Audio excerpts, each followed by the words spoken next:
Welcome, everybody. It's so good to have you this afternoon. Join us for this Unpacking the Bar Finals. And I think everybody here is a bar finalist.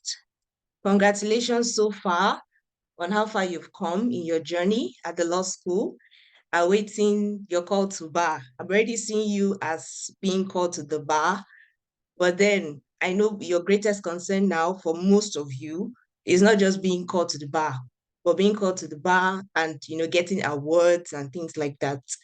So it's a pleasure to see you. Yes, so my name is Ikana Kim. I'm a BCL candidate at the University of Oxford. I would like to know you too. So I'm opening the chat box now. I want to see your names and your campuses or something. Introduce yourselves.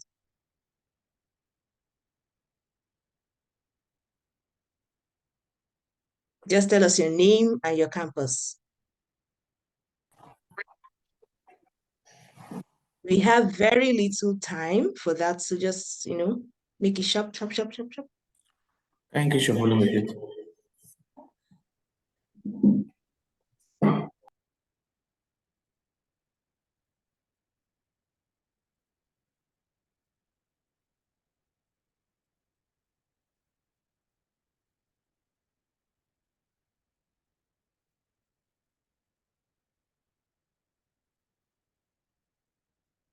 Um,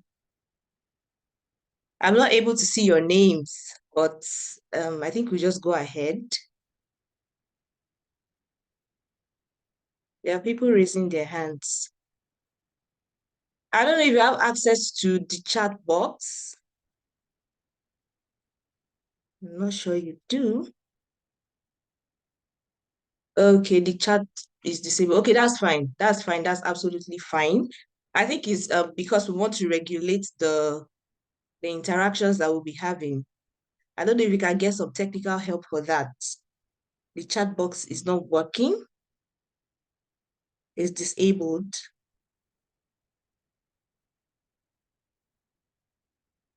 But while we are trying to fix that, I just want to encourage you guys to, I don't know how you heard about this program, but ensure you're following us. That's Olaniwun Ajayi. You're following us on social media, Instagram, LinkedIn, Facebook. I don't know who uses Facebook now, but just ensure you're following us. I hope you are following us, right? While we are getting help for that, because I really like to know you guys. I want to know the campuses you're chatting from and your names.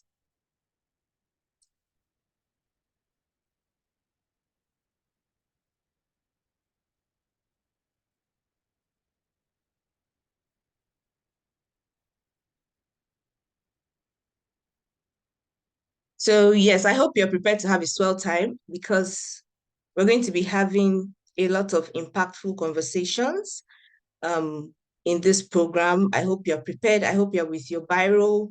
Oh, great. So the chat box is open now. And while I'm speaking, just to save time, while I'm speaking, feel free to introduce yourselves. Say your campus. We just want to have a sense of where you are from. I can see Jessica from Yola Campus. I can see Olumide. I can see, oh, so many. Great, great, great, great, great, great, great. Awesome.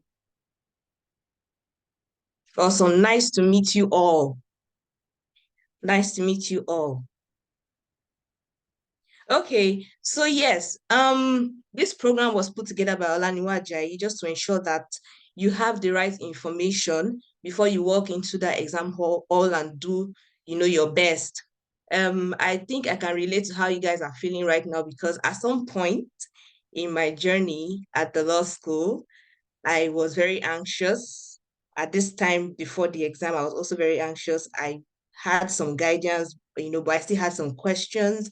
But yeah, thankfully we have this program just so that you can release and ask all the questions that you want to ask. We have a power-packed panel.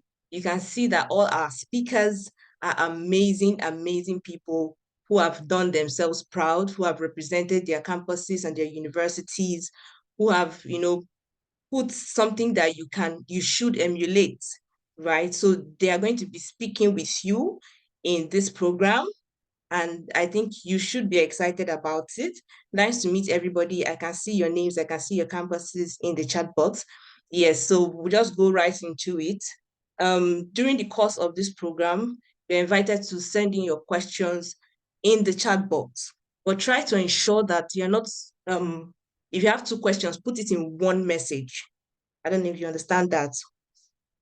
Yeah, ensure that your mics are muted and you're not disrupting the program. So we have a smooth session because that's what we want to achieve. Okay, so yeah, you're going to be learning about the tips and strategies for your bar finals. According to what we have in the program, the introductory remarks, I'm sure you can see it on the screen already. I'm going to be introducing the panelists shortly, and then we'll have the main session where some of the speakers are going to talk to you, just tell you some of their tips and strategies. And after that, we're going to be having the question and answer session where I'm going to be reading out the questions you must have dropped in the question and answer box or in the chat box in an orderly manner, as you have promised me. And then we're going to be having the final thoughts from the speakers and the closing remarks. And in a matter of minutes, minutes, just a few minutes, we'll be out of here. So try to pay attention, get your notepads, get your biros, get your laptops or whatever you're going to be using to be taking notes, because this promises to power packed and very, very useful to you. So right about now, I'm going to be introducing the first person, the first speaker. Okay.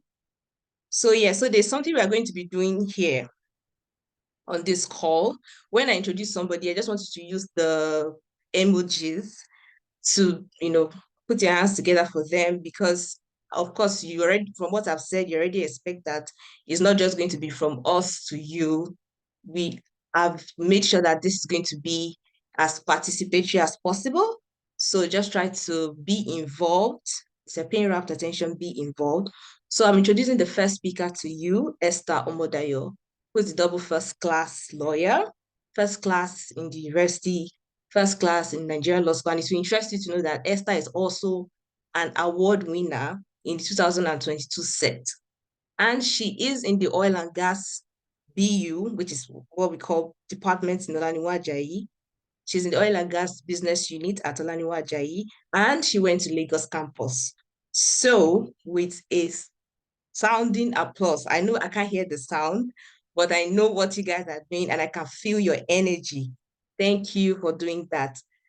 Esther, I'm giving the floor to you so you can, do your thing. Thank you.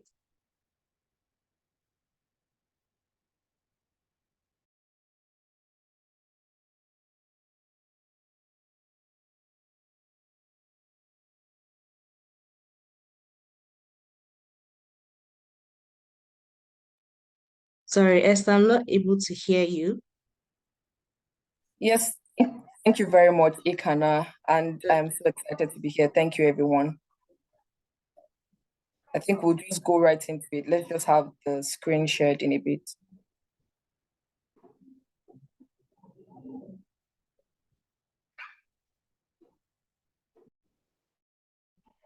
Okay, so thank you, everyone. I believe Ikana has introduced me, and it's such an exciting, opportunity to be here and to be speaking to you. I will the intention here is just to discuss with you. We know that bar finals are in about a week and there might be some agitations in your minds already, but this session is to ensure that you have the confidence to face bar finals head high. So today we'll be talking about unpacking the bar finals, and I'll be taking you just through about 2 segments where we'll be discussing some of the myths that you might have been hearing in respect of bar finals, and some of the techniques, some of the things that you need to take into cognizance as you begin to prepare towards facing bar finals. So can we have the next slide? So the outline for this session is essentially first debunking myths about bar finals, your mental and personal preparation, your recollection and memorization techniques. Then we'll also use the floor to have questions and answers. Let's have the first one. What are some of the things you might have heard, as a starting point that we think you need to know are not true? And, just to ensure that even as you get into the all for bar finals, or even in this final week of preparation for bar finals, your mind doesn't get clouded by all of this, wrong information. First is that bar finals is difficult. So is it true that bar finals, your curriculum can be quite overwhelming? Yes. Is it true that the curriculum is voluminous? Yes. But is it true that bar finals is difficult? Not necessarily. To be able to surmount any challenge or to be able to, have any achievements, there are certain things that have to be in place, right? And those are the, factors called preparation, and just understanding of the topics that you are being taught in law school. So it is true that bar finals can be a Herculean task, but the truth is that, or the more important truth is that it is very possible to pass bar finals. Even the people who are speaking to you on this call are testimonies to the fact that bar finals can be passed, and we expect that you also join the list of persons who are excelling in bar finals. Second thing that we think you might have heard that is essentially not true is that the lecturers are excessively harsh in grading. So sometimes people speak as though the lecturers are out for your failure. But on the contrary, I've seen the way the faces of the lecturers have lit up when they hear that their students have, passed bar finals or are award winners during bar finals. So your lecturers are not out to ensure that you fail, right? And from what we've even heard, whenever they're marking scripts, they have discussions, they take into cognizance some of the things they might have said at different campus levels. They also try to, just gauge to see the overall performance and try to be lenient in some instances. So do not have that mindset that anyone is out to ensure that you fail. Your lecturers are not, they're supposed to even hold you through the process. They're not there to ensure that you fail. The third thing is, just this discussion about if I don't know authorities to back up my points, I can't pass bar finals. So the more important thing in, preparing for bar finals and passing bar finals is actually that you understand the principles, you understand the exceptions, and that you understand application. So it is possible, I know that some of you might already be overwhelmed by trying to just remember some of the authorities that you've been trying to, commit to memory. But you need to, focus on the principles, the exceptions, and, you can then add authorities. Authorities are add-ons. They are not the, substance in themselves. The fourth thing is, so there's this discussion about you should be very brief in answering. Some people will tell you that if you collect extra sheet during bar finals, then it's evidence that you're failing. Some people are on the other side saying that if you do not collect extra sheet, then it means you don't know what you're doing. Essentially, the principle is simple. Be brief, be concise, but ensure that your answer is as comprehensive as possible. So you want to ensure that in answering, while you want to be brief, concise, you also want to ensure that you take into account every factor, say, for instance, the question you're answering, right, is irrespective of an exception. You want to prove that you understand the topic by first saying what the general rule is, and then saying that the scenario has to do with an exception, and then you proceed to apply. So as brief as you want to be, you also want to ensure that you are not missing out any important point. Another thing, one thing that I think people have also made mistakes about is focusing on specific areas. As much as you try out past questions, right, ensure that you dissociate your mind from trying to now permutate and calculate and just strategize to say these topics have come out over the last 10 years. I am so sure they will come out, and then, neglect other topics. What you want to do is to ensure that you have well-rounded knowledge across your different topics in different courses. Of course, you also do not want to focus on one course at the expense of the other. Perhaps the last myth that we will be, debunking here is that only people who finished with first class from the university can attain the first class in law school. Let me just inform you, law school is a totally different ball game. Whatever you had in the past, leave it there. If you had the first class in the past, leave it there. Face law school as a different, endeavor that you're embarking on, and face it head on, just discounting or discountenancing, as it were, the things that might have happened in the past. If you did not finish with a first class in the university as well, it doesn't hamper your ability to finish with a first class in law school. There are actually even been instances of people who finished with second class lower in university, with third class, in fact, finishing with first class from Nigerian law school. So this is to people who might already be discouraged, saying that they don't have any track record of first class already, and thinking that it means they can also not attain first class in the Nigerian law school. Is it possible for you to attain the first class? Yes. Does it have to do with whether you attained the first class before? No, it doesn't. So having debunked these myths, or just some of this misguided information that might be flying around, let's go on to now talk about how to prepare for bar finals. Here we'll be talking about the mental and personal preparation. I mean, it is already common knowledge that before you engage in the physical activity that leads to success, your mind must already be prepared, and your mind must be ready to ensure that you are in the appropriate or the right, state of mind, and you have the right mindset as you embark on this journey or on this final phase of the journey. So how do you prepare? It's a week to bar finals. What should you be doing? I think the first thing that I've mentioned here is that you develop an effective revision strategy. And first things first, know what works for you. I know that there's the tendency to be intimidated by the way some people will sleep over in the reading rooms. Some people will still have stack of textbooks, right, at this stage. But what can you do to ensure that you are properly prepared? First is that you know what works for you, and you actually do what works for you. So for instance, I mean, maybe the question is, how do I know what works for you? Essentially, for me, I say that, the typical example of, if you're a David that has been a shepherd boy, don't try to fight Goliath trying to wear Saul's armor. Meaning that because you are trying to surmount a new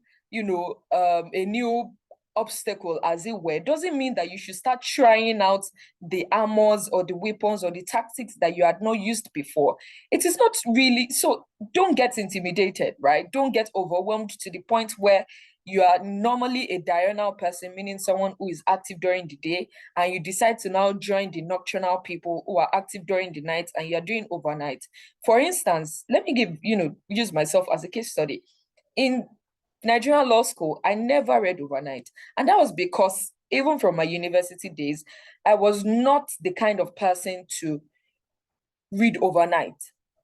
So what I did was to ensure that I just, understood, this has always worked for me, read extensively and intensively during the day and then rest during the night. For me, it was also a case of, if I needed to remember something, I would typically just have, key points somewhere. I'll typically just have key points somewhere, and, key points, this principle, this case, this exception, this case. For some people, I saw that they were reading directly from their materials, which did not work for me. So just know what is it that that works for you. And this will also help you in preparing your revision schedule. What should your schedule be looking at? I usually would advise, which was something I did, that you actually list out each topic for each course. I think you might have some, maybe handbook or document that has that. And then by the side, what I did was, per topic, I would write, if I've read a topic and I feel that I'd known it, to a good extent, I could write 80%, this topic, this course, 80%, 50%, 30%, so that when I'm revising, right, the places that are my weak points, I am focusing on them, and I'm ensuring that I'm not missing out any topic. So if there's a topic that I've learned that I felt that I had knowledge of to maybe 20%, it meant that during my revision, I would focus on it, more than I would focus on a topic that I'd learned 80%, right? So in preparing your schedule, you want to ensure that you take into consideration all of these things. And of course, please, law school is not a place where you cherry pick. You don't cherry pick topics, you don't cherry pick courses. Yes, you might have favorite courses, but you want to ensure that you are well-rounded across your topics. So that is in respect of developing your revision strategy. Second is get acquainted. What does this mean? The question really is, what does bar finals look like? At this stage, you should have, maybe you should have started getting yourself familiar with past questions if you haven't already done so. So what would bar finals typically look like? You have multiple choice questions, right? You have to answer 20 questions per course, meaning you have to answer 100 in total questions, right? And you have to answer within 1 hour. How are you preparing to ensure that you are able to, answer within the time frame? So you want to ensure that you're practicing your past questions. You are also timing yourself, right? You're ensuring that in preparing, you're timing yourself and just gauging if MCQ should be for 1 hour, you should be practicing with, 50 minutes so that you have an understanding or you're able to just gauge and start preparing yourself for real bar finals scenario. So that has to do with, just understanding what the questions will look like, how do the questions come out, practicing past questions. And even as you practice past questions, you're able to understand or assess your level of preparation, right? So let me just go on to drafting because, we don't have so much time to discuss this area. So drafting, what should you do? I remember that something that the DDG at the time used to say was, you do not read drafts, you must draft your draft. So you can't just, yes, is it important that you try to memorize drafts? Yes, very important. But the more important thing is that what you are trying to memorize, actually draft it out. And I understand that drafts can be boring, but you have to write them out. You have to type them out. You have to draft. All right. So ensure that in drafting, and there are some principles that you might want to, take into consideration. First is that you want to ensure that, proper heading of court. In drafting, there are basic principles of the proper heading of court, because in your civil litigation, criminal litigation, if you decide to charge someone in a wrong court, then you've already missed the scores for that particular area, right? So heading of court, is it a resolution? Is it going to be, based on karma? If it is a draft, is it supposed to be based on, if it's a letter, are you supposed to have your letterhead? So just those basic principles are quite important. For criminal and civil, you want to ensure that you're putting the appropriate party. For instance, in criminal litigation, in your scenario, if you see that someone has been, maybe one of the defendants, right, has been killed in the scenario, then you want to ensure that you're not charging someone who is already dead. So these basic principles you want to, put into consideration. Then you also want to look at preamble, right? If it's, say, for instance, information at the High Court, there's a special, as it were, preamble for that. If it is that you're drafting a motion or notice, there's the preamble of you referring to the order, the rule, and, just highlighting what the motion is about. I think that another important thing is you want to consider the body of the draft, which is the substance of the draft, right? And this will differ from draft to draft, which is why I'd mentioned earlier that it's quite important that you are drafting your draft, right? And not just reading your draft. Then the endorsement, maybe I should just mention that with, the way that marks are typically allotted, right, have to do with, they have maybe just half here, 1/4 here. So your heading will probably have a 1/4, the body will probably be 2 marks. So you want to ensure that all of those key elements are there. If in your endorsement, you are ensuring that you're putting the name of the counsel, the law firm. I remember them telling us you also have to put your phone number, the email address. If it is on notice, who is the recipient, right? On notice to who, right? So you want to ensure that all of these are taken into consideration. Can we go to the next slide, please? So in preparing, what else should you be considering? Yes, I know, for instance, that one issue, which I also mentioned earlier, is that sometimes people find it difficult to, remember authorities. So how can I do this? Personally, my suggestion will always be, you need to decide during your revision period, what case or what statute are you referring to when you're talking about a specific principle? So you want to ensure that it is not you are trying to learn 3 authorities and then eventually you don't know any. So there are like basic authorities. Say, for instance, when you're talking about jurisdiction, you are most likely going to be considering Madukolum and Ikem. So just having key highlights of which authority do I intend to use when it has to do with this principle, because I know that they might have given you 2 or 3 or 4 authorities. Another thing, judicial versus statutory authorities. For instance, I know that a major hassle that people have in respect of criminal litigation is you have ACJL Lagos, you have ACJ, you have ACJL Kano, and you are almost at the point where you're getting so confused trying to remember the different sections. Or what do I typically advise? For criminal litigation, thankfully, I have an award in criminal litigation, so maybe I have some local standards to advise you in this. If there is a section and there is a case, try to learn the case, except in instances where there is no case or there are specific sections that must be mentioned, say for instance, for death sentence. So you want to ensure that for criminal litigation, please, cases, but if you are left with no alternative, then you can use statutory authorities. For instance, corporate law, you know that, majorly you are looking at principles of karma. So just ensure that you are putting all of those things in place at this time of your revision.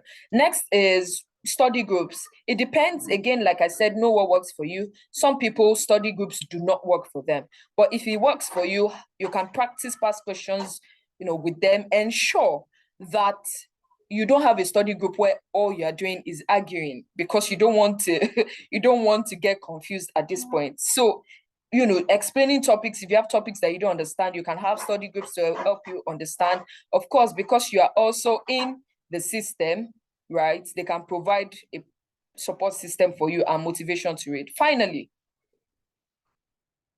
you want to ensure that as much as you are preparing, your body doesn't fail you when you are expected to now produce results.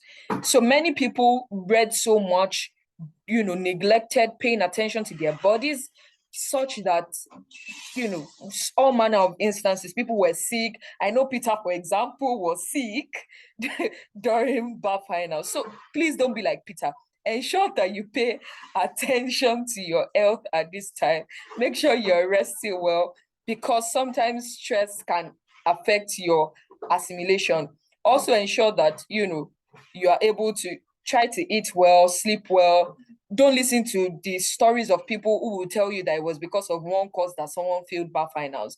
Listen to stories of people who have passed bar finals, right? So rather than focus on the negativity, ensure that you focus on the positivity. Because again, if it was possible for all of us who are the speakers, the panelists on this call, it is very possible for you. So with that, I think I'll just hand over to Ekana or to the next speaker. Thank you so much again, and I hope that these have started preparing your minds towards bar finals. Thank you very much, Esther, for that very insightful session. Thank you so much. It was really packed. As you were speaking, I was writing because I'm back to an academic setting, and these tips are very important too. So just in case you missed what Esther said, I was going to do a summary, but I think I start with one. And even if you did not hear anything that she said, don't forget what she said about doing what works for you. Thank you very much, Esther, for that very wonderful example. if you are the David who had killed lions and bears with his bare hands, don't go and start trying out armories and everything. So that was very, very, very good. And then the strategy, very deep strategy, call it a mystery, call it whatever. But, when you are dealing with criminal litigation, go with cases. Cases will always be there for you. When you forget your ACJLs and ACJAs, cases will come through for you, right? So please, just ensure that you remember that. I can see all the questions in the chat box. Trust me, we can see everything. But I don't think you guys are cooperating with me. I said that we should put all the questions together. So don't spread your questions. Try to put them together and, don't proliferate your questions. Just try to, put them in groups so that it will be easy for us to answer them. And trust me, all those questions are going to be answered. So before we move to the next speaker, Wakbo, a very brilliant woman.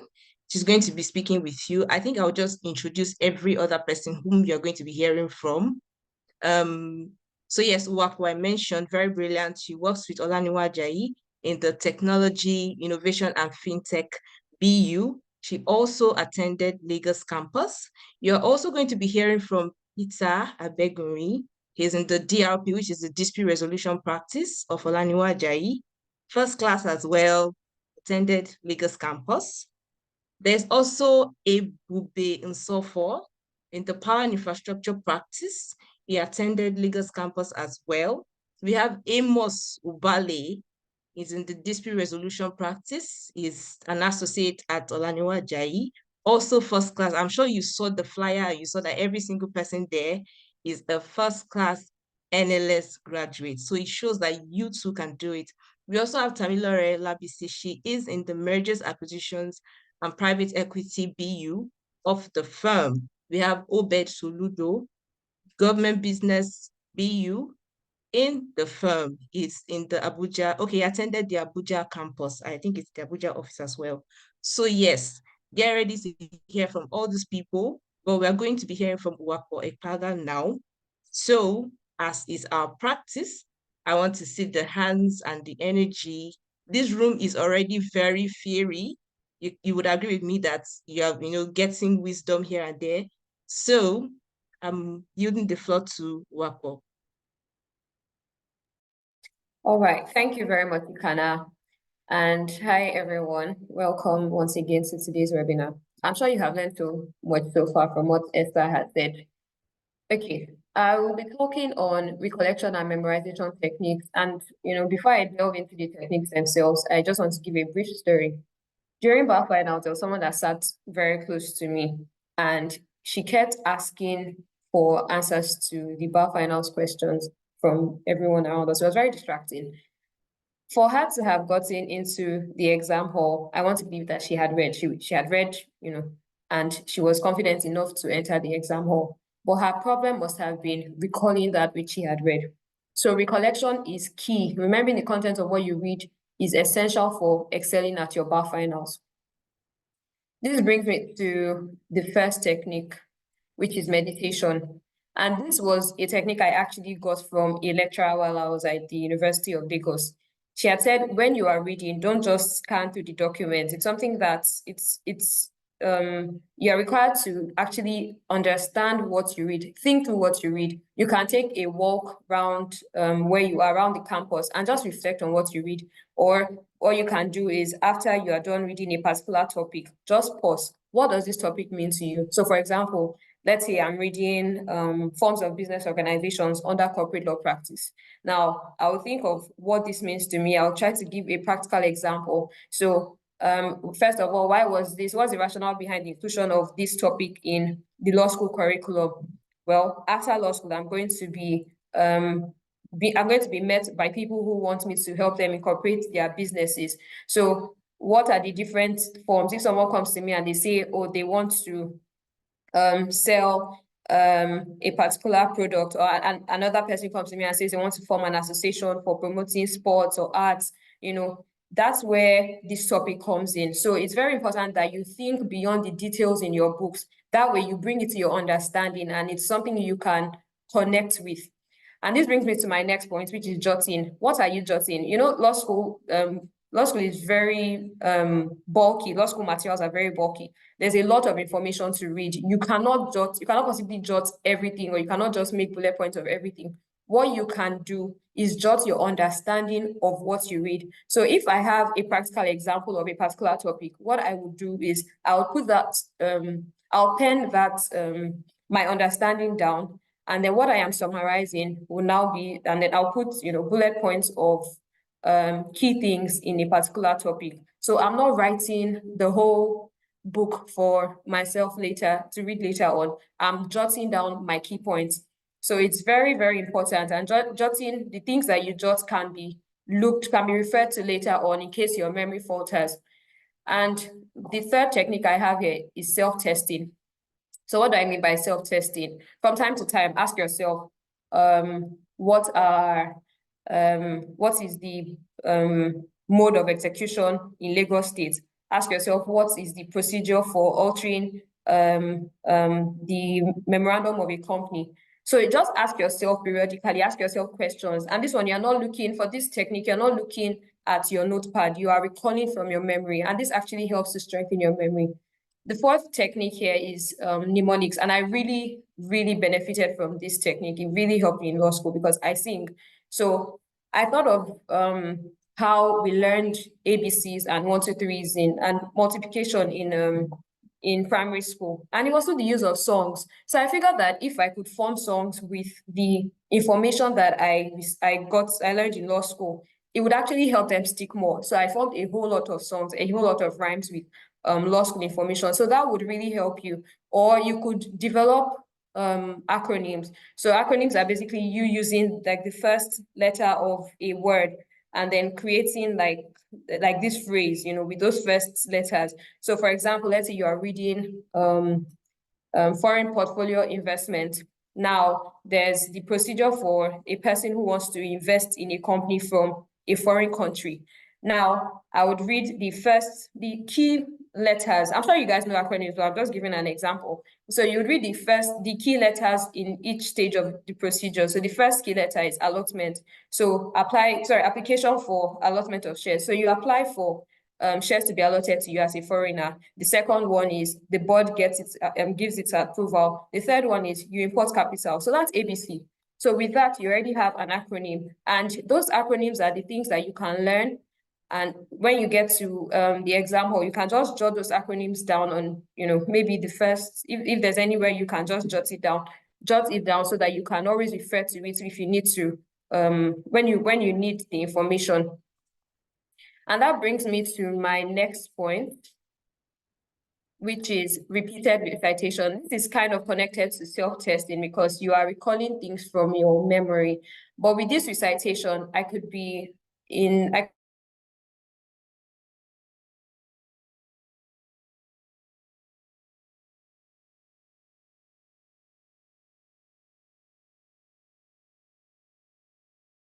this particular topic, reciting to yourself, and this one is you talking to yourself. And something very close to that is yet another technique, which is communicating your knowledge to others.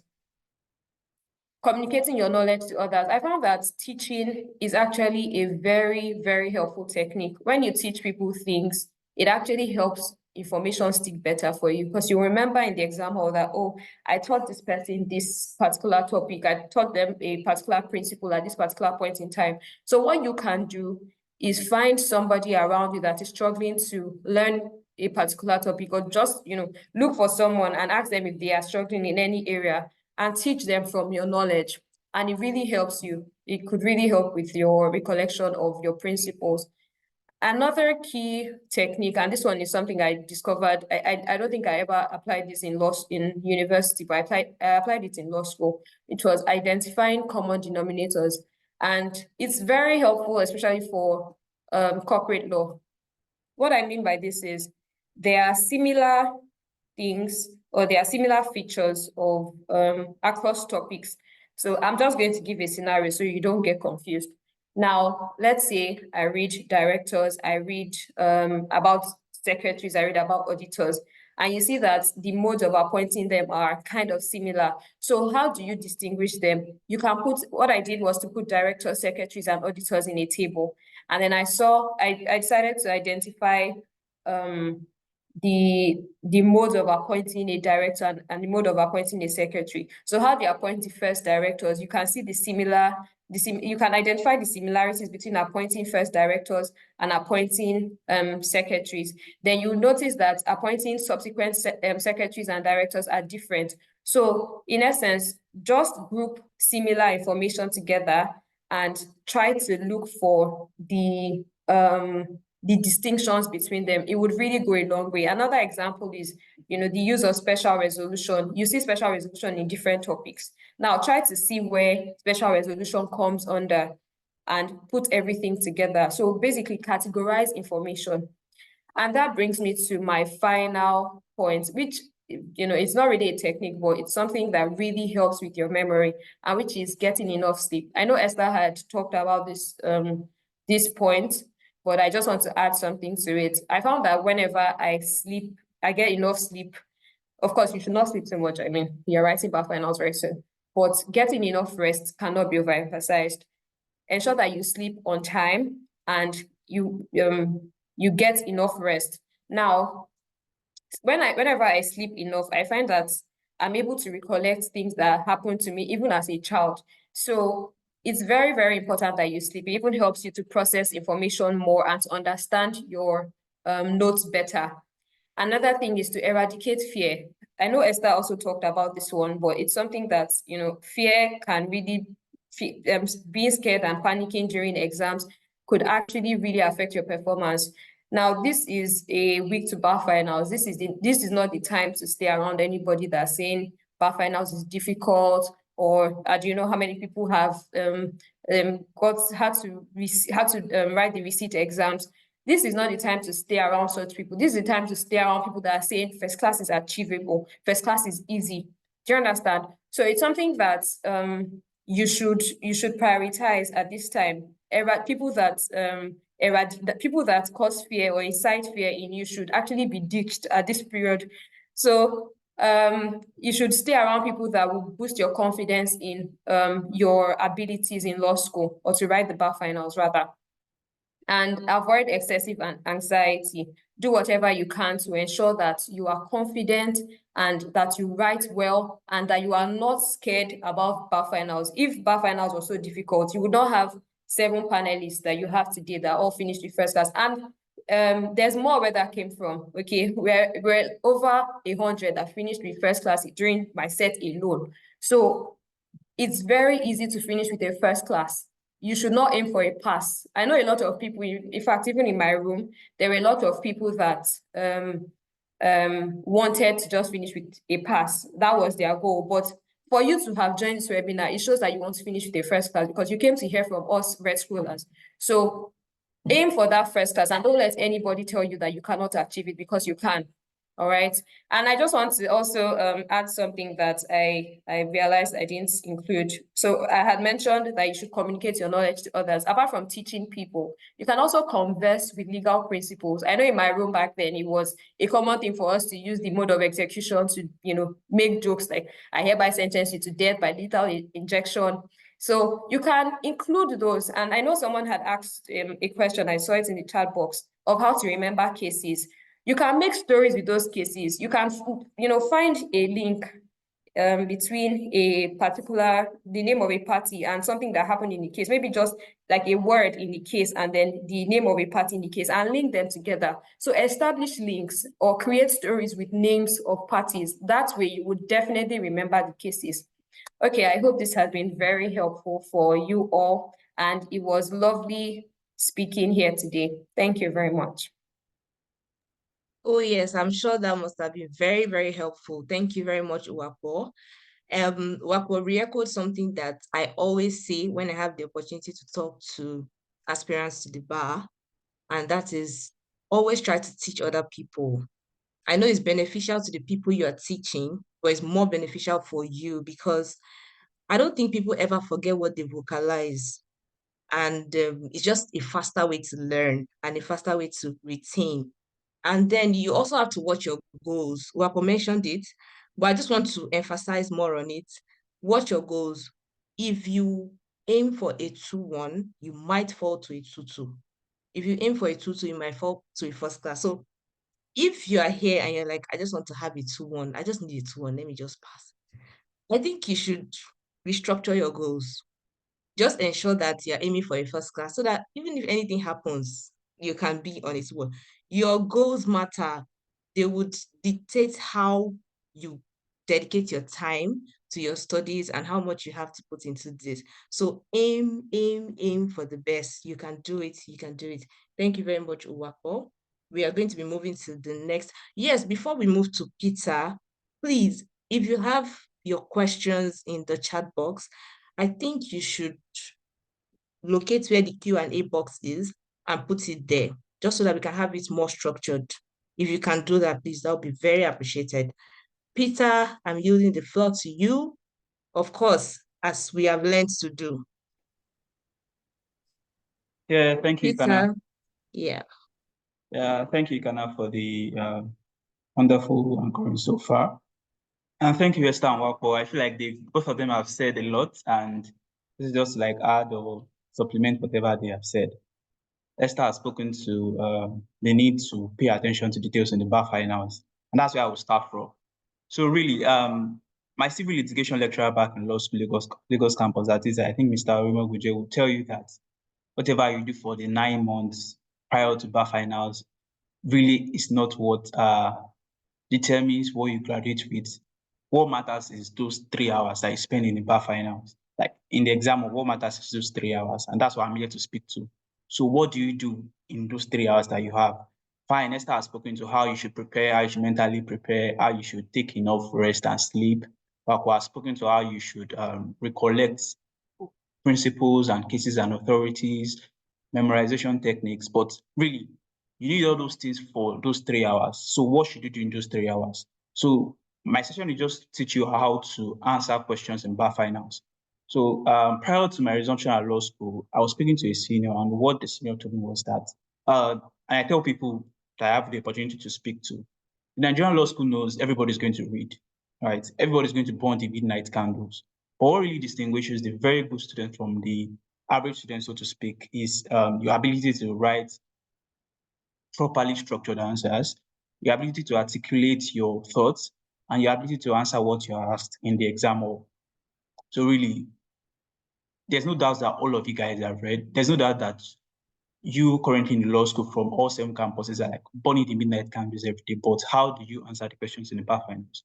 So to dive right into it, the first thing to note that is you need to pay attention to details, and it's very important. It's not in doubt that in your secondary school, your university, they will tell you that, oh, read instructions before you start writing the answer. Or it's even more relevant in the bar finals context. So they will give you an exam question booklet. They will also give you an answer booklet. And the front page, you'd see like instructions written in bold capital letters. So what do you need to do when you get the answer, the question in the bar finals? Or you need to read the instructions first. And you need to take at least 10 minutes to scan through the 6 questions. So in terms of these practical tips I'll be giving out, so first thing that is very advisable to do, and I'm sure that I'm speaking in the minds of every red scholar and every successful law school student, you typically need some time to read the 6 questions. Let me tell you a story. So last year, I don't know if you've seen our property law practice question, 2023 last year, property law practice question. Question 1F was a very interesting question. So we were asked to draft a 3 document in full. I think it was a deed of lease, my tenancy agreement, and I think a power of attorney. That was the interpretation of the question. But as was my practice, I read question 1, like I scanned through question 1. Question 1 had like 1A to I or something, like 9 sub-questions. And I realized that it is quite impossible for them to ask us to draft a 3 full document when we have other sub-questions. So what would be the amount of marks that the question 1F would carry? So I knew intuitively that something was probably wrong with this question.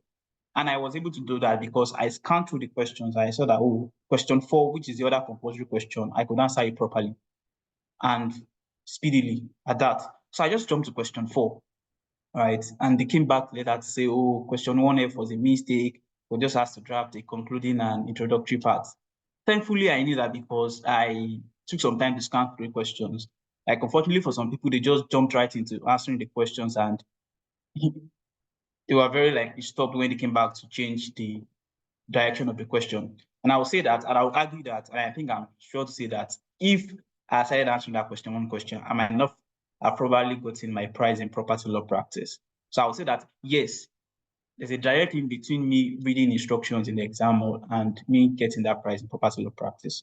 So that just goes to show the importance of reading instructions, paying careful attention to how questions are structured. Then the next one is you should answer what you're asked. So if you've been studying or practicing past questions, which I believe everybody should be doing by now, if you understand that law school questions are set in a way that there are some common operative words. So in some instances, you might be asked to advise or comment, might be asked to mention or list, do what you're asked to do.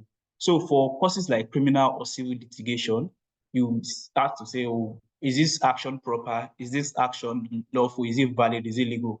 Before you jump right into giving your reasons for saying this proper, write that first that sentence. Yes, the action of Mr. XYZ is proper. And lecturers will tell you that that alone itself carries one like or more than one mark in that sense. So you need to answer what you are asked. And then write everything in full, never abbreviate. It's important to pay attention to details, and they would past students will even tell you that that is what lecturers look at when they actually maybe want to maybe separate the first class from the prize winners or try to like sift for whatever reason. So you need to pay attention, never abbreviate. If it is Companies and Allied Matters Act 2020, write it in full. Do not abbreviate. Do not abbreviate. I can't overemphasize the importance of that. Then the next thing in bar finance is time management. So when you are in the exam hall, you need to be very conscious and very smart and be aware of your surroundings. So fortunately, law school typically give you like a walk clock in front of the exam hall, and that is very helpful in that way. So what I would do is that I would allocate my time across all the 4 questions I've decided to answer. So I would have decided to answer maybe 4 questions when scanning and reading through the instructions. So having settled on the 4 questions I would answer, I would allocate my time across the 4 questions.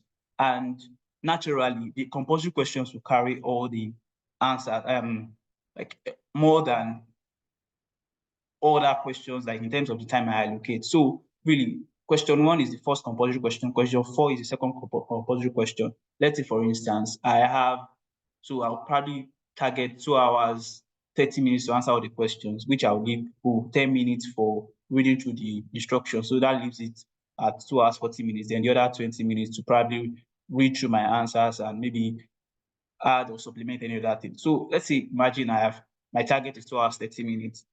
So I know that I have 150 minutes to answer 4 questions. So what would I do? I would typically say, maybe if 2 compulsory questions, I will allocate 40 minutes. So that's like 80 minutes already. Then 80 out of 150 leaves it at 70 minutes. So 70 minutes, I'll split it between the 2 optional questions. So 35 minutes. So in doing this, you may be mentally prepared to know that, oh yes, if I'm tempted to write a lot, that's why I said do not resist the temptation to overwrite, because if you see a question, particularly a compulsory question, which you know carries like 25 marks, you might be tempted to like, write everything you know about the course. But one of the things my lecturers told me in law school was that each question carries equal marks in that sense. And regardless of whether you write everything you know about this particular question, maybe you get 24 or 25 marks. There are still other questions, 3 questions at that. So you need to ensure that you balance the way you answer questions in the exam in terms of the time you allocate. So if you feel like, you spent a lot of time on this question because you know a lot about the question, move to the next question. That's what I did. I was not tempted to finish a question first because I knew the question very well. So really, you need to resist the temptation to overwrite. And do not panic if you made a mistake. So let me just tell you a short story. So my roommate in law school, I think it was maybe professional ethics. They would tell you in law school not to answer a particular section in another section. And my friend unfortunately did that. That could have thrown some people off balance. Like, that's like the previous mistake you can make in bar finals. But he didn't panic. What he just did was to sort of detach the questions he had answered in the other booklet. I would not advise you to do this, and that's why you need to pay attention to instructions and be calm and patient in the exam. But really, he had made a very grave mistake, and he needed to correct it because law school would not want to hear that, you made a mistake by writing wrong booklet. So what he just did was to detach. He was calm under pressure, And it's very important, which is what Esther spoke to, be calm under pressure in the bar finals, or was calm under pressure, and he detached the other answer booklet to the correct answer booklet, and eventually came out the first class. So that just goes to show that if you made a grave mistake, really, to some extent, it can be corrected in terms of the way you arrange stuff and all. So to the next slide. Yes, this is like the meat of my presentation, structure. So when answering bar finals questions, you need to learn how to structure your thoughts. And as I said earlier, you've read a lot, you know all the principles, you know all the authorities, but how do you properly present and articulate your answers? And really, answering questions to attract the highest marks possible starts from knowing how to write properly, right? Know how to structure your answers, know how to answer what you're asked, really. So first thing is that you need to take some time, like 5 minutes, to structure your answers. So I know that some people here, like, have the habit, maybe in university, they develop the habit in their universities to maybe go to the back of the answer booklet to maybe scribble their authorities, their principles at the back of the answer booklet. If that works for you, fine, right? Law school does not discourage that, as far as I know. So you need to structure your answer. So if you want to start with the rule, the authority, then your application and your conclusion, just have that structure in your mind, and you can only know that through practice. So between now and your bar and the first day of your bar finals, practice past questions as much as you can. Know how to answer these questions. Know how to structure your answers in a way that flows. So another golden rule is this: always start with a preamble, introductory sentences. So let me give you why this matters.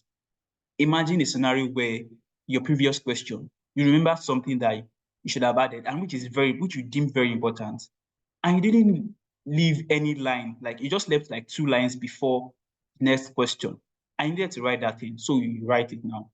And the next question, there's no direct demarcation between the previous question and the next question. So what the preamble does for examiners, right, is to signal to them that you're answering this particular question. In that way, the answer to the other question will not be lost in the previous answer. So you need preambles to like signpost to the examiner that this is what I am actually answering. So why authorities are important, like some people who are very like learning in their universities, so you can cite different authorities, multiple authorities, all found and all. But really, you need to demonstrate a sufficient understanding of the principles to attract the highest marks possible. So there are principles that are nuanced in terms of exceptions, qualifications, and you see that a lot in corporate law practice. So you need to understand how to attack all these questions in terms of your structure. Then another very important thing is style.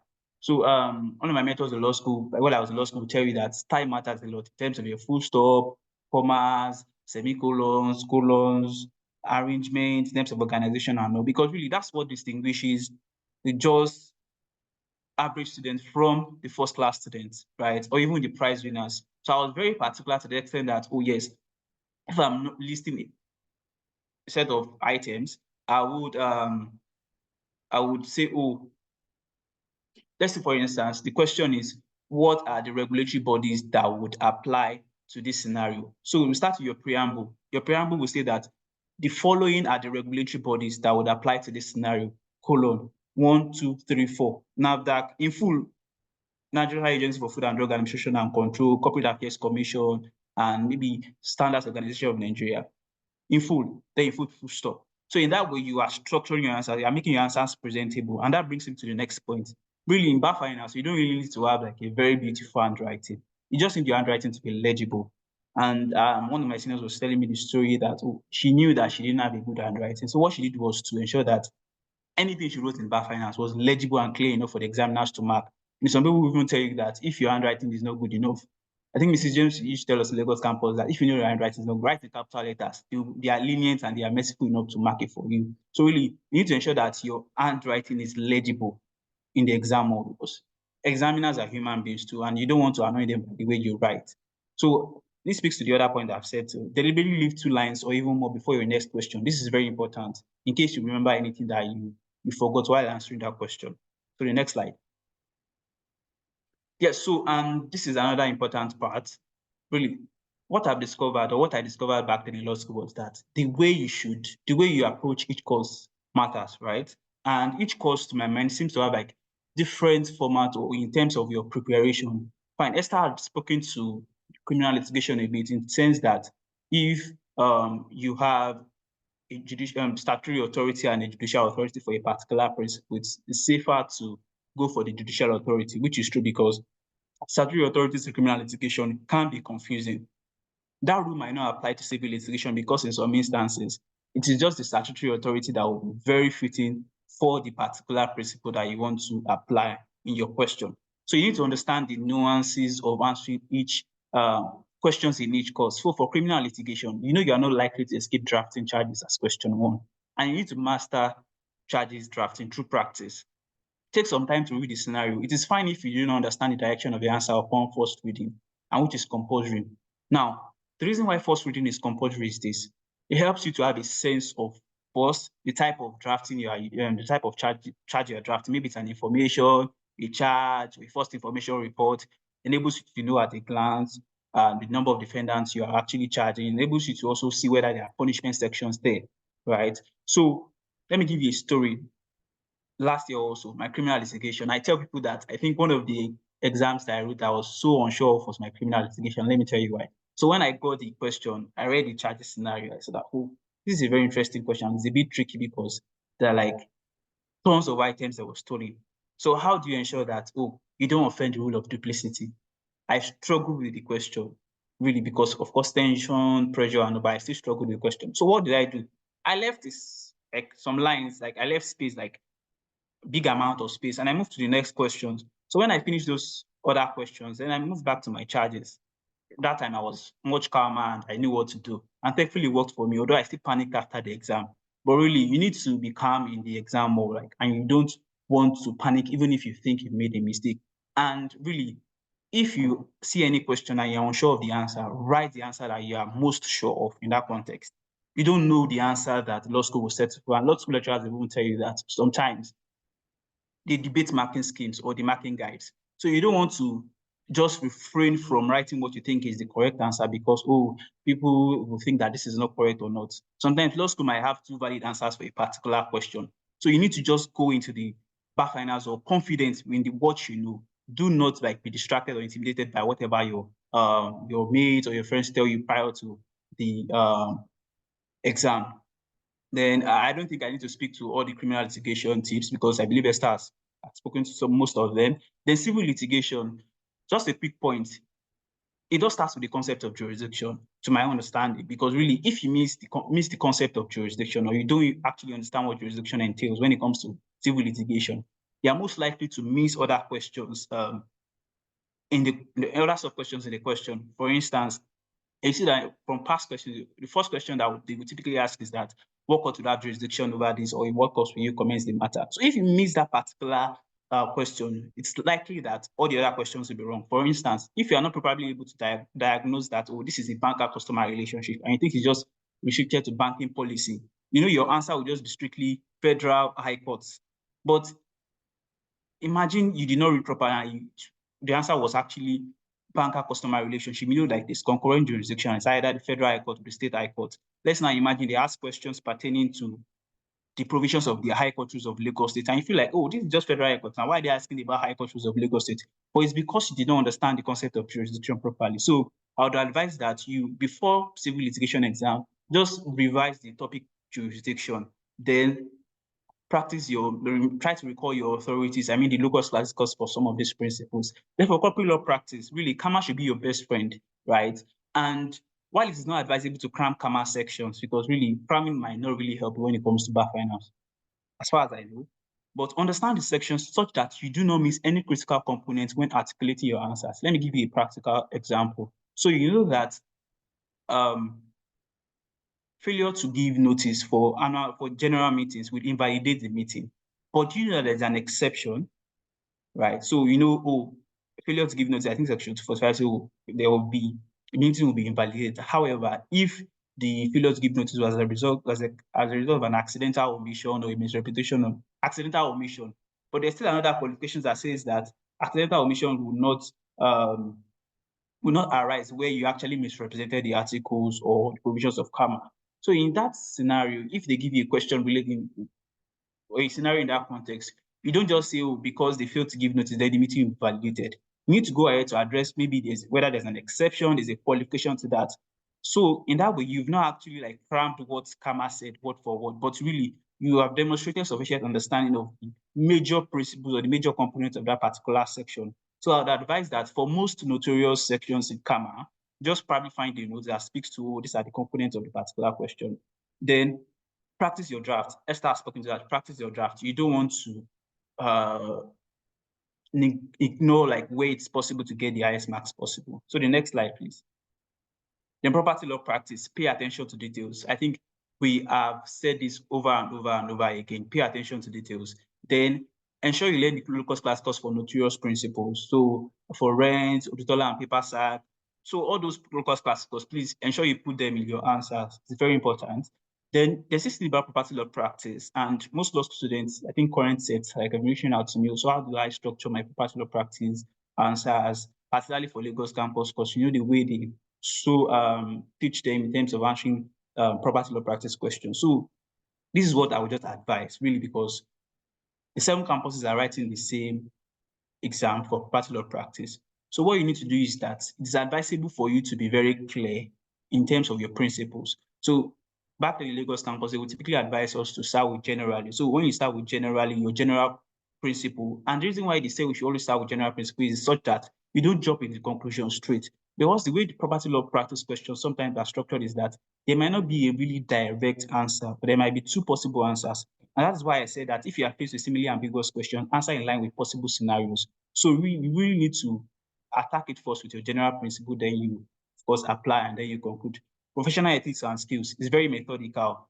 Learn your RPC, practice all the draft, and make sure your answers have an introduction and a conclusion, and go the extra mile.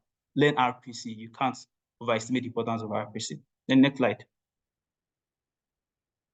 So these are the common topic trends, and if you've been practicing your past questions, you know that these are the common topic trends. However, be very careful. As Esther had said, law school can decide to surprise a particular set. It happened for Esther's set. It happened for my set. So you should not really try and what we call do permutation and combination in terms of, oh, these are the topics that law school is like to us. That might not really work. But in terms of what we've seen over the years, these are some of the common questions or the notorious questions that will typically come out one way or the other in some of these questions in the exam. So for criminal litigation, you have it here. For property law practice, property law transactions, they always ask you, what transaction is this? What documents do you need to draft to give effect to this transaction? I don't think you can escape that in any property law practice. Then we used to, for civil litigation, jurisdiction is very important. Proceedings at the High Court, pleading is very important. Property law practice, post-incorporation matters, registration for public to private company, registration for private to public company. I don't think there's any property law practice question. I stand to be corrected that I've seen that does not include that particular topic. So these are some of the topics that we've seen over the years that law school really ask or typically ask. So to conclude, you have 3 hours, right? And that's all matters. You just need to ensure that you pay attention, you are smart with your time, you answer properly, you structure your thoughts. And for MCQs, you need speed and accuracy. So practice such that you are aiming for 40 minutes maximum in your practice time. And I believe with all these tips, I believe that you're going to do very well and write like very attractive answers in the bar finals. Thank you. Thank you very much, Peter. That was fantastic. Yes. Thank you. Keep the applauses coming. Thank you very much. There's something Peter said I just want to state again. Don't lose your confidence in the exam hall. Don't allow your panic to get over you, because it is something that can actually destabilize you and influence your answers, the quality of your answers. So please don't let that happen to you. Speaking of that, I would like to ask Tamilore a question. Tamilore is in the M&A private equity team of the firm, and she also graduated with a first class. So of course, I'll read out your questions to the other panelists, but just to speak to this particular point of anxiety in the exam hall, I'd like Tamilore to just walk us through what you can do. Or first of all, start by answering the question, were you ever anxious in any of your bar finals papers? And if you were, how did you overcome it? And how would you advise anyone to overcome it? Tamilore, please.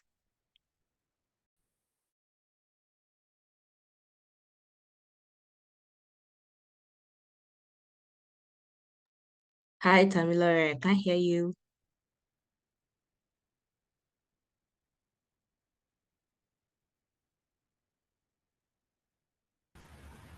In Hi, case you're can you hear me okay, now? yeah, perfect. Yes, I can hear you now. Okay, great. Thank you for the question. Thank you to the presenters, to the facilitators who have done a wonderful job in taking us through how to handle the bar finals. So you've asked how to deal with anxiety during bar finals, right? Yes, yes. Yes, so prior to the exam, actually one week before the exam, I ensured that I was getting enough rest. Because when you're not getting enough rest, it also means that you're anxious, or it could actually increase your anxiety level when you're not getting enough rest. And when you're surrounding yourself with people who are negative minded. So I remember Wakpo saying that don't surround yourself with people who are negative, or with people who would drain your energy, or people who would make you feel like the grade that you want to achieve is not achievable. So when you're making positive confessions, pardon me, and when you're surrounding yourself with people who believe in you, with people who are like-minded, that would help to erase any form of anxiety. So I would say resting well, I would say having good confessions, I would say surrounding yourself with people who are positive would help you deal with any form of anxiety. And it's very important that on the day of the exam, you are actually very calm. If you need to pray, please pray that God will help you to stay calm throughout the process. Because when you're not calm, that is what will make you answer the questions that you should answer in booklet B, in booklet A. So you really have to be calm. You really have to just imagine that you already have the first class. That is something that will help you stay calm. Thank you. Thank you. Thank you. That was profound. Speaking of that, I just remembered, something that happened during my set, and it was very dramatic because there was something that happened to our corporate law practice and even to our civil litigation, just like how Peter pointed out something about Esther said. Esther said is my set. And we saw very strange questions. Notice of appeal, how? Compulsory question, how? So we were very perplexed. And, just imagine people writing that kind of exam. And if you have seen our MCQ corporate law practice, you also be wondering what's going on here. So during my side, there are a lot of negative words flying around. Are we even going to pass? People were saying that, oh God, if you just give me pass, I'm fine. Let me just leave this law school. Let me not come back to this law school. You cannot surround yourself with people like that. Believe in the dream till the end. Don't let the possible outcomes of one paper affect how you're going to approach the other papers. That's very important. Thank you very much, Tamilore.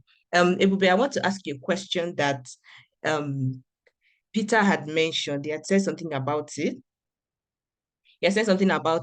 But I would appreciate if you just give some flesh to it. And someone had asked it too in the Q&A box. How do you manage time when you're doing your MCQ? Because I know that you have about 1 hour for 5 courses, about 100 questions. You can already see that 1 minute per question is not enough. And if you know about finals questions, you know that it is all this except this are included in this is this but one. So they're just a way that bar finals questions are. And you'll take time to understand the question. So what's your strategy? What was your strategy in approaching questions like that? And what would you advise anyone to do? Thank you, Rikana. And thank you to all of my colleagues who have approached this session, the various sessions very brilliantly. So this is a very, very interesting question, definitely. So yes, I think the starting point would always be practice. I mean, one thing I always say is you kill it in MCQ long before the day of the MCQ, right? There's so much work that you have to put in terms of how to manage time. And so as a rule, you have to learn how to answer 100 questions in less than 60 minutes. You have to learn how to answer all of the MCQ questions in say 40 minutes, at most 50 minutes, which is something you have to practice consistently long before the MCQ. What that does for you is that You're able to identify the kinds of things that would typically take your time, the sort of questions that would typically mean that you might need to think more in those kinds of situations. So practicing just helps you in a lot of ways. It helps you build that confidence. So in that exam situation, you're sure that you can approach this. There's no pressure, there's no anxiety, and you can take on the MCQ within the time frame. So in the exam situation, essentially, once you have once you started writing your MCQ, you want to be very, very careful, right? Because many times what takes time is that people make very unfortunate mistakes, right? So you have the MCQ sheet, you have your pencil. There are very common mistakes where you can mislabel, or you can just put an answer where it's not supposed to be, and then you have to start erasing and all of that sort of thing. These are things that take time. You want to have a very perfect run throughout the 60 minutes. And what that means is that you need to be extremely careful in taking on the MCQ questions, right? So another thing you have to do is to avoid any situation where you put your pencil down, or maybe just start looking at the roof, trying to think about an answer, remember an answer. There's no time for that. So MCQs are things you have to answer in split seconds, right? Split seconds. It's not even minutes.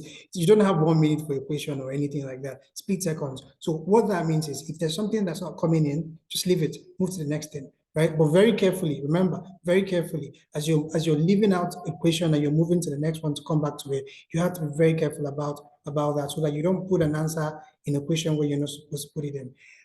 Another very important consideration is there are certain skills around MCQ questions. So you know that many times, you have a block of questions and they are usually scenario based, right?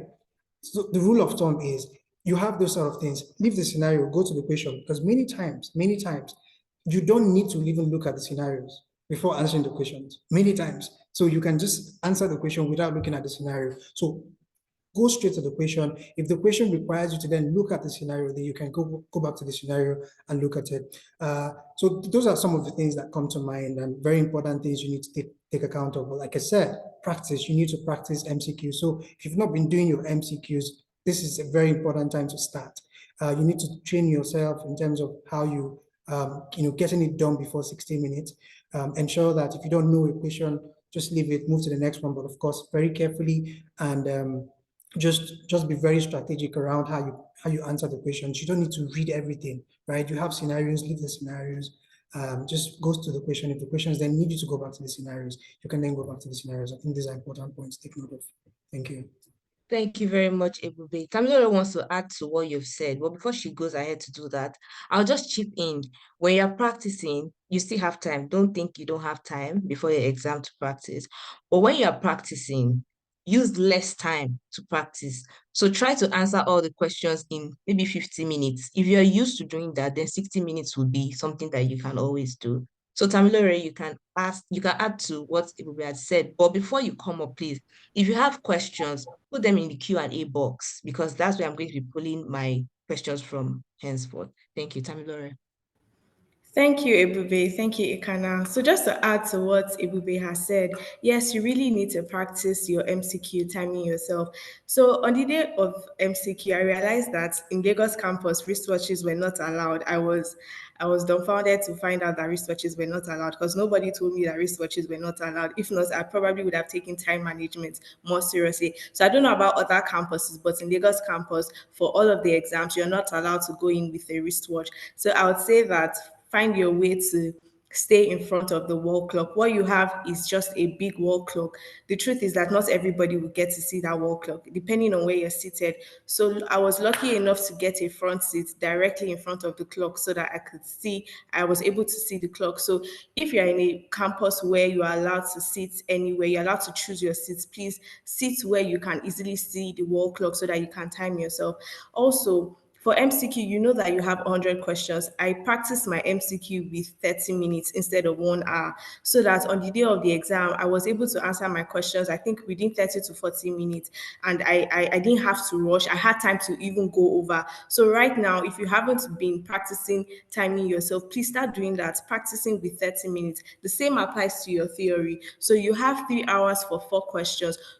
Don't practice with 3 hours, practice with less than that. So if you divide 3 hours for the 4 questions, you would have 45 minutes for each question. Instead of practicing with 45 minutes for each question, practice with 30 minutes or less, so that you still have enough time to go over your work and you're not rushing. Thank you.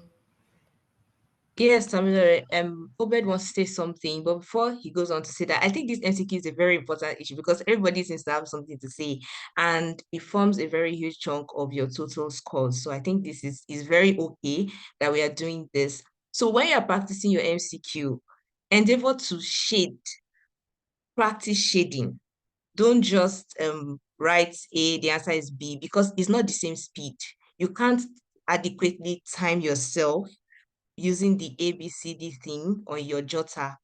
Practice the shading. That thing takes time. So practice using the shading. I'm sure in your printing shops, they will have something, like something that looks like what you expect in the exam hall. So yes, Obed, you can go ahead. Thank you very much. I just wanted to add one thing to what the previous speakers have so brilliantly communicated on MCQs. Please, and I know this because a couple of my friends made this mistake and they wasted their time. If you don't know something, right? If you don't know something, I know Ebube said leave it, and you could do that. But what I would advise, because in that panic and in that very short period of time, a lot of things can happen that you don't advance your mind. So what I would advise is, if you know a question, mark it, guess, and then shade it. And so guess and mark it by the side. You can put an asterisk by the side of that question so that you can come back after if you still have time after. And I'll give 2 reasons for this. The first reason is, if you leave a question blank, under the high pressure situation, there's a chance of you misshading. So you don't know number 5, you leave number 5 blank, right? And you tell yourself, you make a mental note, I'm going back to number 5. But when you go to answer number 6 in your haste, you might answer number 6 in number 5, you might answer number 7 in number 6, you might answer number 8 in number 7. By the time you get to the end, you realize, wait, I'm answering my 20th question and I'm still seeing a space for 20. Then you start cleaning, 5-10 minutes gone, you can't afford that. Answer the question and mark it asterisk. The second reason for that is, you never want this to happen. As we've said, you want to practice and make sure you can answer in 30-40 minutes. But supposing you leave certain questions unanswered with the intention of going back after the exam is finished, you might unfortunately find yourself in a situation where there is no time to go back. And so in that situation where you mark that question, nobody can give you marks for something you didn't answer. So I would say best to guess it in that first instance. If you have time, come back to it. If you don't have time, that question you guessed, you have a 25% chance of getting that question just on a guess. And in law school, because we know the way it is, that 1 mark can literally be the difference between a first class and a 2-1, because you want to get A's across board. So I'd advise, if you don't know something, just guess something and mark it an asterisk so that when you come back, you can be shaded if you have a different opinion. Thank you. Thank you very much. I'm sure that's very useful and strategic. Thank you, Obed. So before we move to the next question, I just feel I should say this because a lot of people are saying, oh, practice, practice, practice, practice. And I know I mentioned that it seems like you don't have time. Don't worry. I think 2 weeks before my exam, I also discovered new things about the syllabus. So you can imagine discovering that you're supposed to draft a charge and not an information sheet, during exam or for that particular jurisdiction. And I was realizing that 2 weeks before my exam. So you may not feel 100% prepared, but that thing you think you know it. That thing you feel like, okay, I have this one on lock. Please maximize it and use it. You know it, so it's with you. No one can take it away from you. Okay, so don't feel like you're under pressure or you're confused and there's nothing is irredeemable when it comes to our finals. So this question goes to Amos. Amos is also a first class graduate from the Nigerian Law School. He's an associate, as I had mentioned, in the DRP unit of the firm. And in his practice, I'm sure he uses a lot of cases and authorities. So Amos, how do you, I don't want to say cram, but how do you retain authorities, and how do you reproduce them in the exam hall? What was your strategy to retain cases? Okay, thank you very much, Ikana. So, for retaining cases, I know it's not the easiest thing to do. Even in practice these days, you see some people citing cases from their heads, and you're like, how do you memorize these cases? So for me, for law school, I had a unique approach to it. I literally drafted a table of cases for all the courses. So on one side, I have the principal, on the other side, I have the case. So before every exam, I'll literally be after. In fact, within intervals of reading, I'll just carry a table of cases and just look alibi.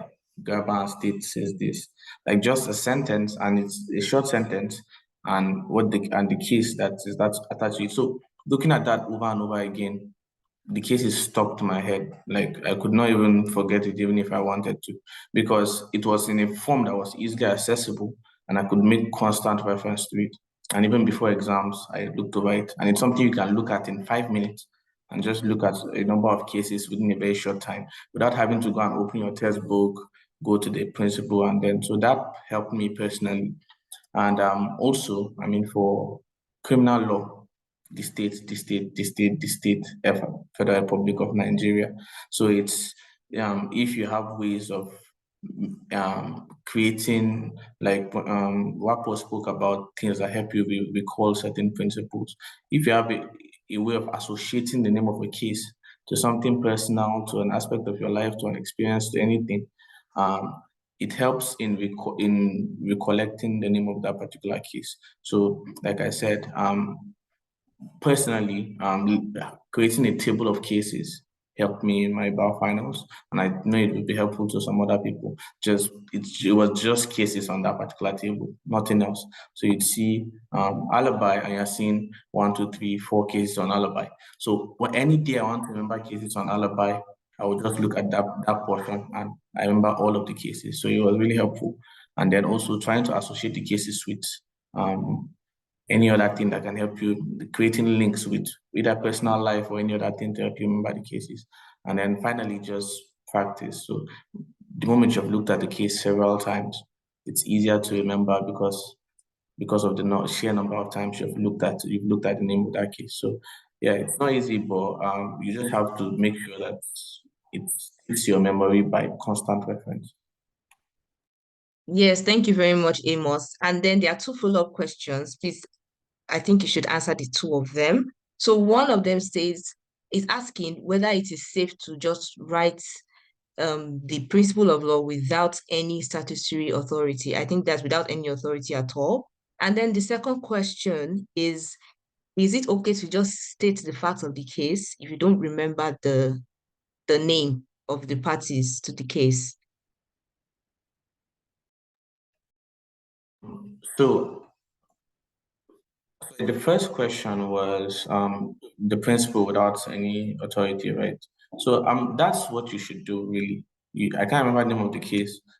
What is the principle that applies in this instance? For example, we're talking about alibi. I don't know why I like alibi too much, but it should be taken the earliest instance. The first earliest instance should be at the point of arrest or police interview. If I can't remember the case that says that, I just say it should be taken at the first instance, which is the point of arrest or police interview. So you don't have to go stressing yourself trying to remember the case. If you remember it, fine. You get your additional half mark or 1 mark depending on the question. If you don't remember it, just state the principle. It's clear you've demonstrated understanding of the principle and you've answered the question.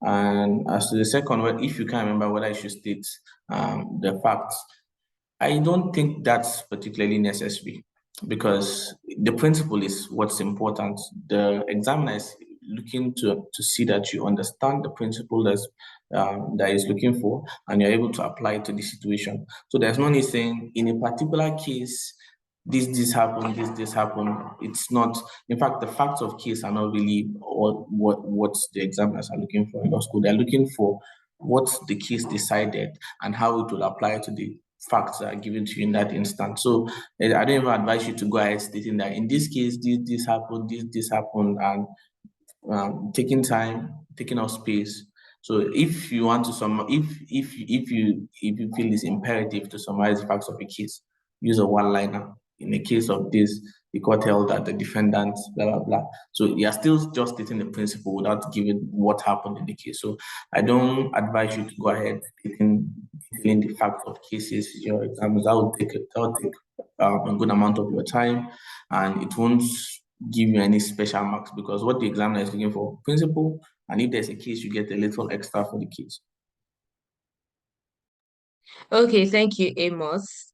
If you're a participant, this is the time where you take over proceedings. So, and you're doing that by asking questions. So please keep the questions coming in the Q&A box. I'm going to be reading out from there. So there's a question here, and I think Obed can answer this.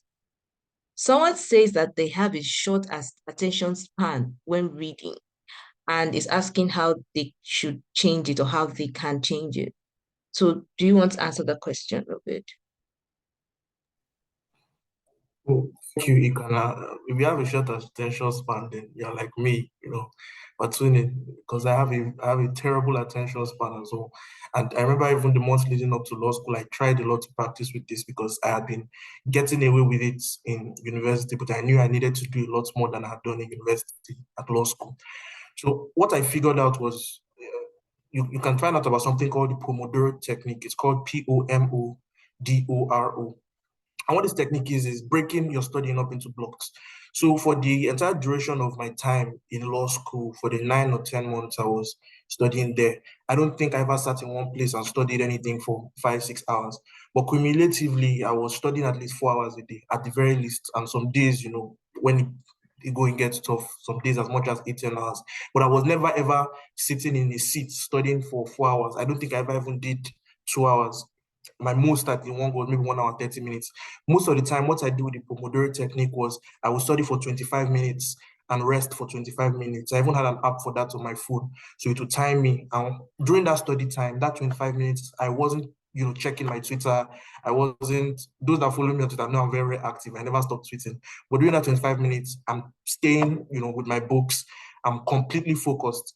When the bell goes off, I know I have a 5-minute break. I go on my Twitter, I tweet about Manchester United, about Nigeria, and so forth. And then by the end of that 5 minutes, the bell goes off again, I'm back, right?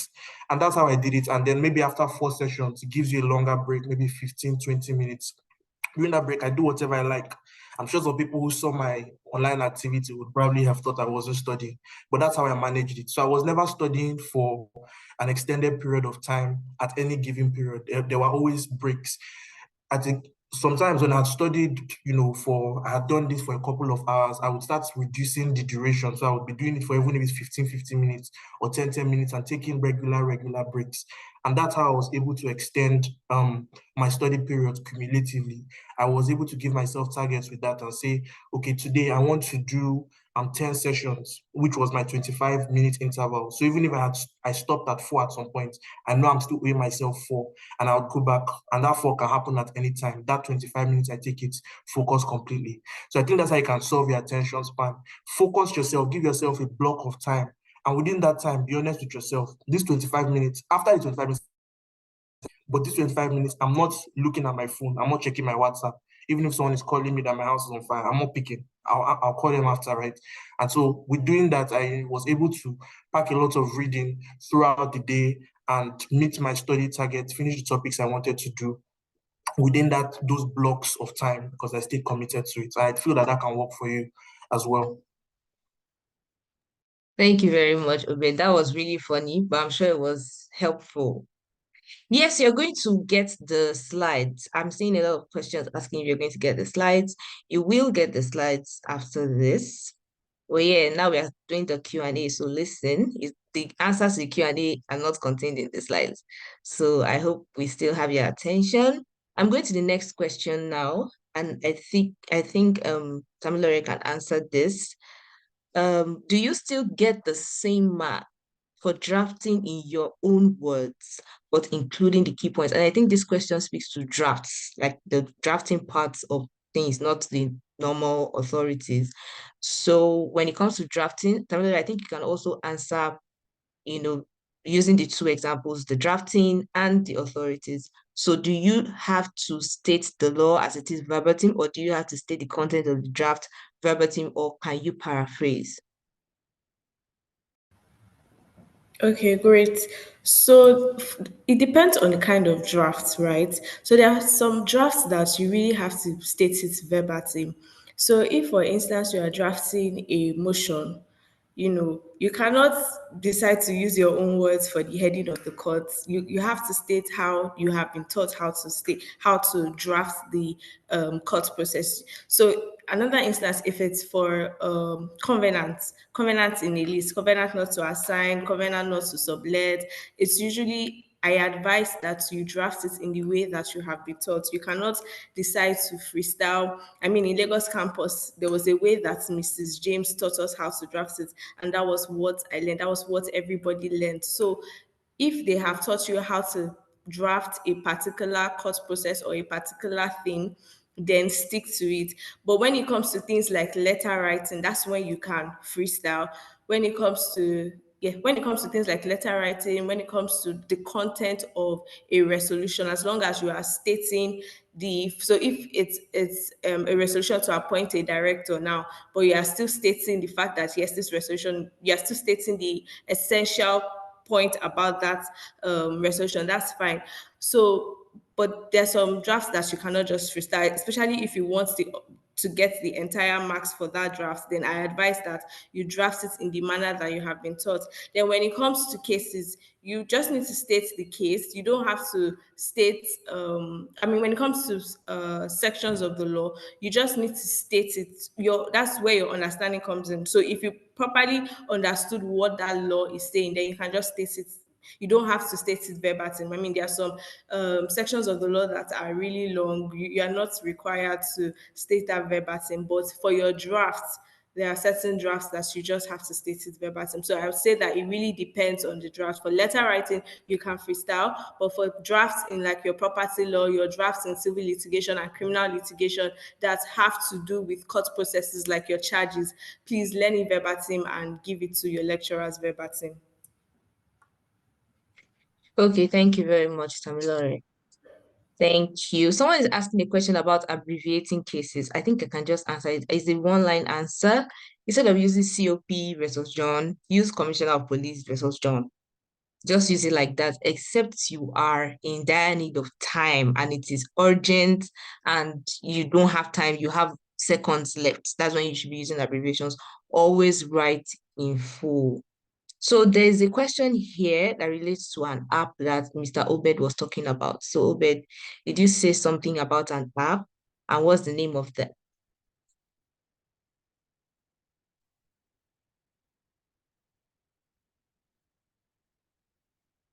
Hi, Obed. Thanks.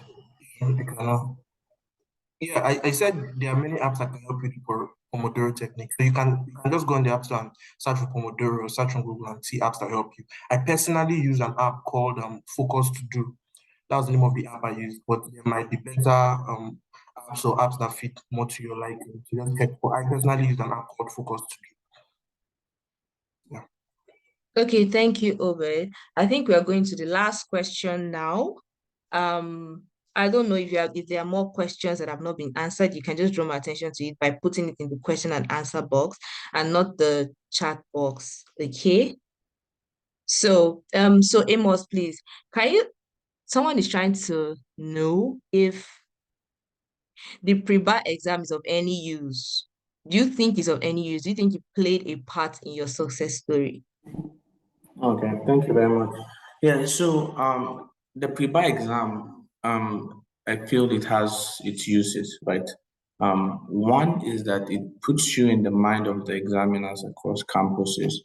Now, in my year, the fourth question in civil litigation was on matrimonial courses, and if there's any question I answered perfectly, I believe that would be the question because it was exactly almost word for word the task we got on that particular topic. Our lecturer gave it to us as a do we call it pre-class task or what?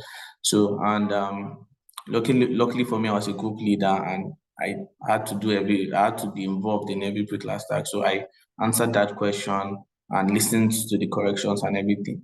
So what I'm just saying is that these pre-bar exams are set by these lecturers, and these will be the same lecturers that will set your law school examinations, right? So it's important to take a look at them, get an idea of these questions. It is, I think, I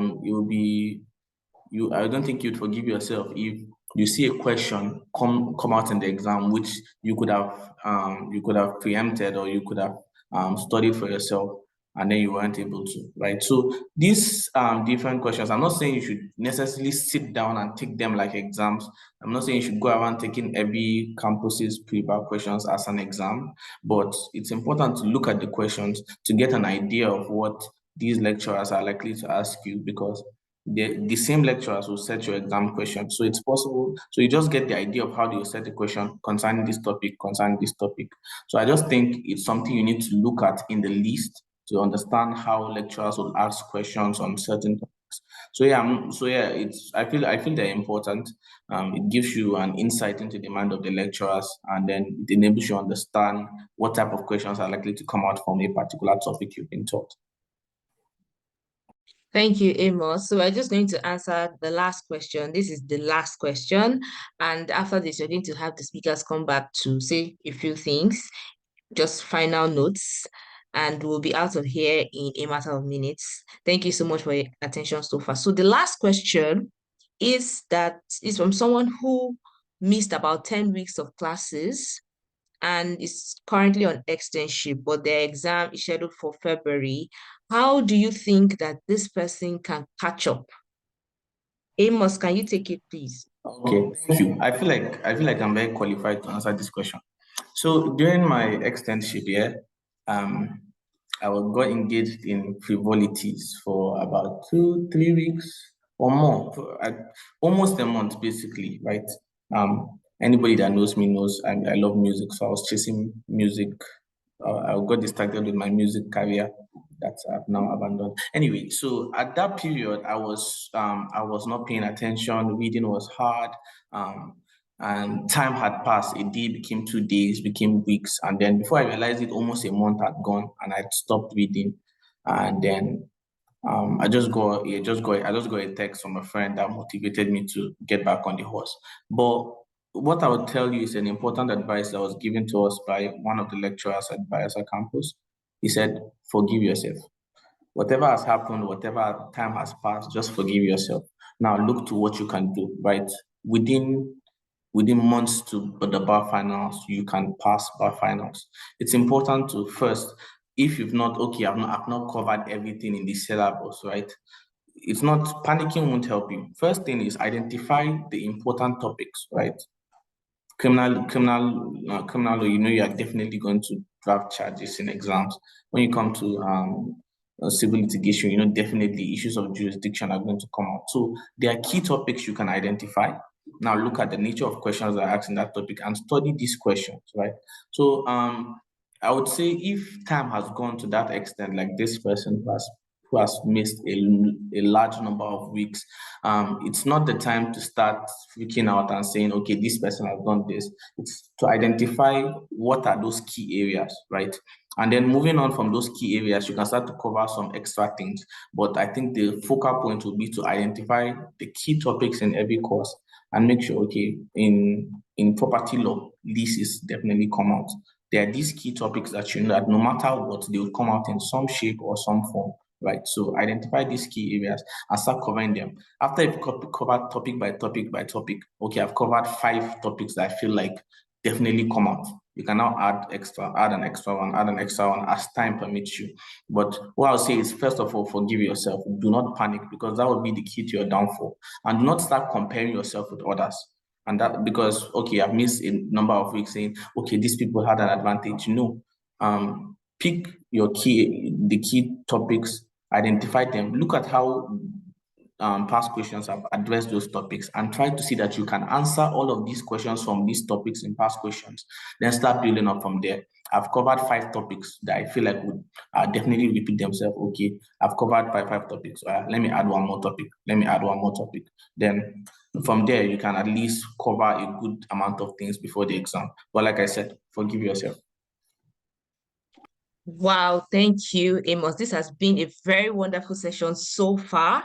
So before we have the final words by the panelists or by the speakers, the three speakers that introduced these sessions to us, I'll just say I'm taking it up from where Amos said that you should not compare yourself with anybody. So for example, I'm not a library person. You would never catch me in the library. So just imagine that I am that kind of person, and I'm seeing a lot of people going to the library, even sleeping in the library, doing everything in the library, and then coming back from the library late at night. It doesn't work for me. Just ensure that you're not comparing yourself with other people. Know what works for you. The library makes me sleep. And if I try to do what every other person is doing, I'll go to the library and go and be sleeping there. So just ensure that you are true to your own journey and you are doing your best. You are doing all the things that you have to do. People are laughing at me. That's what it is. Thank you. So final words, Esther, followed by Wapo and Peter. Final notes, final words. Esther, you have the floor. Thank you. So final words would be the first class in the Nigerian law school is possible. If it was possible for us, it is possible for you. Notwithstanding, what might have happened before, and notwithstanding the level of preparation that you think you might have attained at this time. This session should have opened your eyes to some of the things that you need to pay attention to. And we believe that you are, better equipped than before the time you joined this call. And I personally am wishing you the very best and hoping to hear your success story very soon. Thanks again for having me. All right.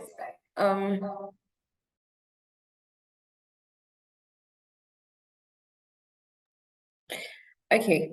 Before I tell or I say my final words, I just want to answer a question briefly. Someone had asked if how to recall corporate law topics. So I had shared some recollection and memorization techniques. I don't know if you were here, Jamila Joe. But what you can do is group those topics that you are finding difficult to distinguish, and then try to see how you can distinguish between them. Write it on a table, put everything in a table, and then note the distinctions between them. Now, I also want to state that if you can't remember a particular section in a law and you can't remember a case to support a particular principle, I think it's safe to just state the law. For example, according to ACJ or Kano, according to Kama, of course, you're writing it in full, but according to this particular law, if you cannot remember, so that should be used as a last resort. But anyways, thank you all so much for joining today's webinar. And just see first class as very easy. I mean, it's just 70 over 100. They're not even asking you to get 100 over 100. So that should, make you think of it as easy. You should see it as, oh, it's just 70. How many marks do I need to excel at MCQ? 20 marks. Just see 20 marks as bonus points. Okay, so it's just something that is not so difficult. They are giving me bonus points here. Then for me to excel in the theory, I just need to get about 80 or 60 to 80 marks. And you should just see it as, oh, you have enough, there's enough room for you to make what's the word now? To get many marks in the theory. So see first class as easy and achievable. Thank you all for joining once again, and I wish you success. Yeah. For me, I would say two things. So first, I would just like to say that attending the first class is not dependent on the campus you attend. I mean, Amos went to Enugu. Like I have friends who went to Port Harcourt, Abuja, Yola Campus, that first class. So believe that first class is attainable regardless of the campus you attend. And I'm confident that whatever your lecturers teach you in other campuses is sufficient for you to have a first class. Then second, I would just like to address the point that Esther alluded to, that I was sick and like the week before the bar finals, throughout that week and few days into the bar finals. So if you find yourself in that position, or probably you experience a personal misfortune or any unfortunate events, just believe that it is possible, right?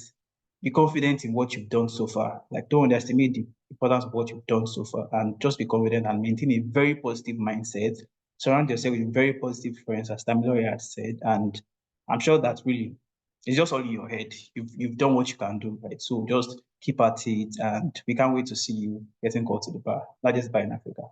Looking forward to seeing you guys. Thank you. Yes. Thank you very much. We can't wait to have you at the bar and with your dazzling red scrolls. Of course, we can't wait. So yes, we're going to be having a final address by a managing associate at Olaniwun Ajayi LP, Chineye Ajayi. So she's just going to be saying something to us.